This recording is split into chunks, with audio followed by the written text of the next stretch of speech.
லலிதா செல்வமணியம்மன் அருள் ஆசியுடன் உங்கள் அனைவருக்கும் எனது அன்பார்ந்த வணக்கத்தினை தெரிவித்துக் கொள்கின்றேன். இன்றைய பதிவிலே நாம் காண இருப்பது 2025 ஆண்டு மே மாதம் 18ஆம் தேதி பயிற்சியடைய இருக்கின்ற ராகு கேது கிரகங்களின் பயிற்சி பலன்கள் 12 ராசி அன்பர்களுக்கும் எப்படிப்பட்ட பலன்களை தர இருக்கின்றது என்பதை பற்றி சுருக்கமாக பார்க்கலாம். இந்த பலன்கள் மிக மிக சுருக்கமாகவும் அதே சமயம் மிகவும் துல்லியமாகவும் இருக்கும். அதற்கு முன்பாக நம்முடைய சேனலை இதுவரை சப்ஸ்கிரைப் செய்யாத அன்பர்கள் தற்பொழுது தயை கூர்ந்து சப்ஸ்கிரைப் செய்து தொடர்ந்து ஆதரவு வழங்குமாறு அன்போடு கேட்டுக்கொள்கின்றேன்.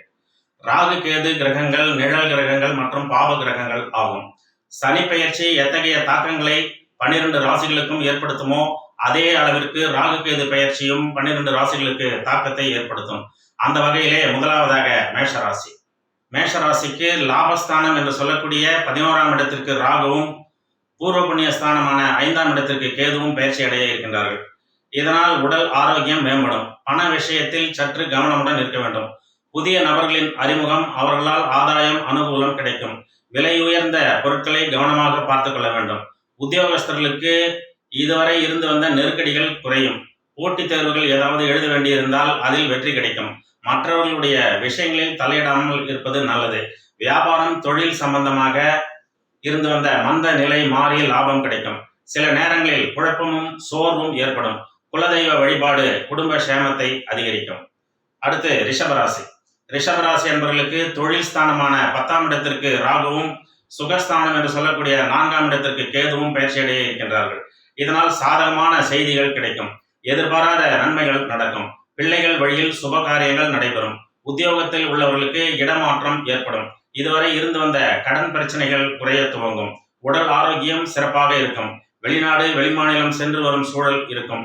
பண வரவில் இருந்து வந்த இழுபறியான நிலை மாறும். புதிய வேலை முயற்சி செய்து கொண்டு இருப்பவர்களுக்கு நல்ல மனதிற்கு பிடித்தமான வேலை கிடைக்கும். நரசிம்மர் வழிபாடு நன்மையை தரும். அடுத்து மிதுன ராசி. மிதுன ராசி என்பவர்களுக்கு பாக்கியஸ்தானம் என்று சொல்லக்கூடிய 9ஆம் இடத்திற்கு ராகுவும் முயற்சி ஸ்தானம் என்று சொல்லக்கூடிய 3ஆம் இடத்திற்கு கேதுவும் பயிற்சி அடைய இருக்கின்றார்கள். இதனால் தேவைக்கு ஏற்ப பண வரவு இருக்கும். வீடு மற்றும் வாகன வகையில் மாற்றம் ஏற்படும். பூர்வீக சொத்துக்கள் கிடைக்கும். உத்தியோகத்தில் உள்ளவர்களுக்கு நிச்சயம் பதவி உயர்வு கிடைக்கும். சுறுசுறுப்பும் உற்சாகமும் அதிகரிக்கும். பொருளாதாரம் சார்ந்து அடுத்த ஸ்டெப் செல்லக்கூடிய ஒரு சூழல் ஏற்படும். வியாபாரம் தொழில் செய்பவர்களுக்கு அரசு சார்ந்த அனுகூல பலன்கள் கிடைக்கும். வழக்குகள் ஏதாவது இருந்தால் அதில் சாதகமான தீர்ப்பு கிடைக்கும். அண்ணாமலையார் வழிபாடு அற்புதம் தரும். அடுத்து கடகராசி. கடகராசி என்பவர்களுக்கு அஷ்டமஸ்தானம் என்று சொல்லக்கூடிய 8ஆம் இடத்திற்கு ராகுவும் குடும்பஸ்தானம் என்று சொல்லக்கூடிய 2ஆம் இடத்திற்கு கேதுவும் பயிற்சி அடைய இருக்கின்றார்கள். இதனால் குடும்ப உறவுகளுக்கிடையே விட்டு கொடுத்து செல்ல வேண்டும். புதிய முதலீடுகளில் சிந்தித்து செயல்பட வேண்டும். உடல் ஆரோக்கியத்தில் ஏற்ற இறக்கமான சூழல் இருக்கும். ஒருவித சோர்வு இருக்கும். சுப விரயங்கள் ஏற்படும். நட்பு வட்டாரங்கள் பற்றிய புரிதல் ஏற்படும். உத்தியோகத்தில் உள்ளவர்களுக்கு நெருக்கடிகள் இருக்கும். வியாபாரம் தொழில் செய்பவர்களுக்கு அரசு அனுகூலம் கிடைக்கும். சங்கடகர சதுர்த்தி வழிபாடு சங்கடங்களை தீர்க்கும். அடுத்து சிம்மராசி.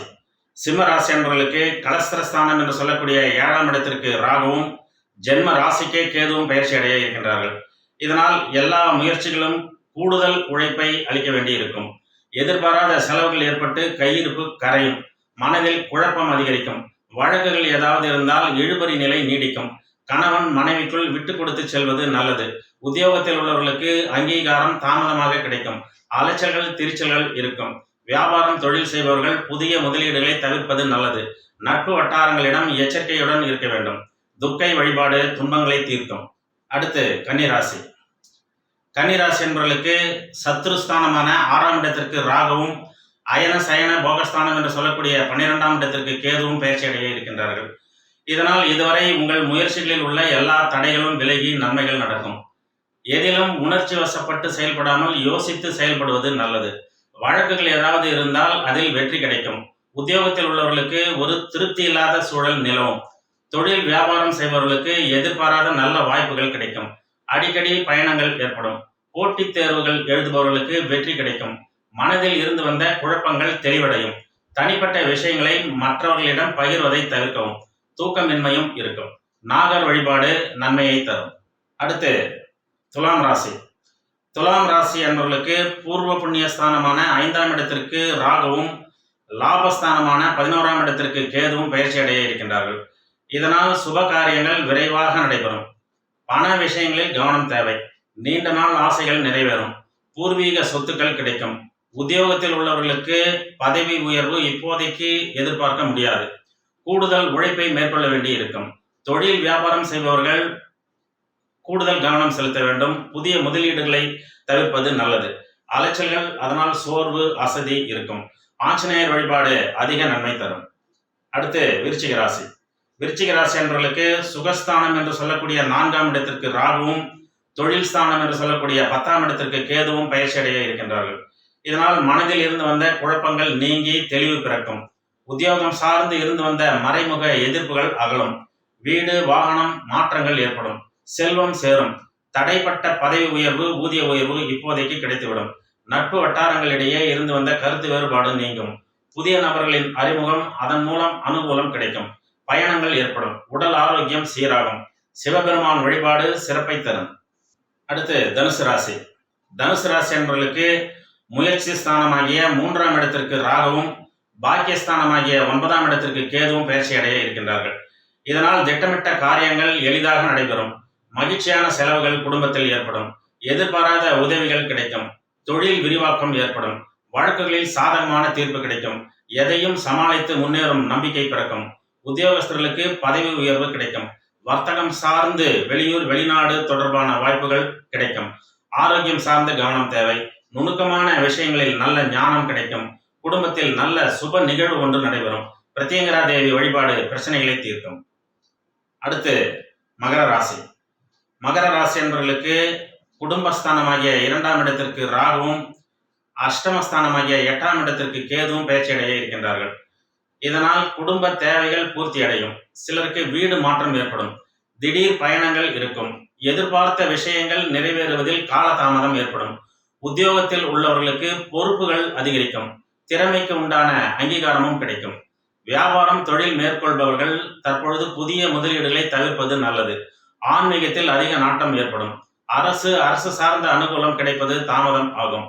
குலதெய்வ வழிபாடு குடும்ப சேமத்தை தரும். அடுத்து கும்பராசி.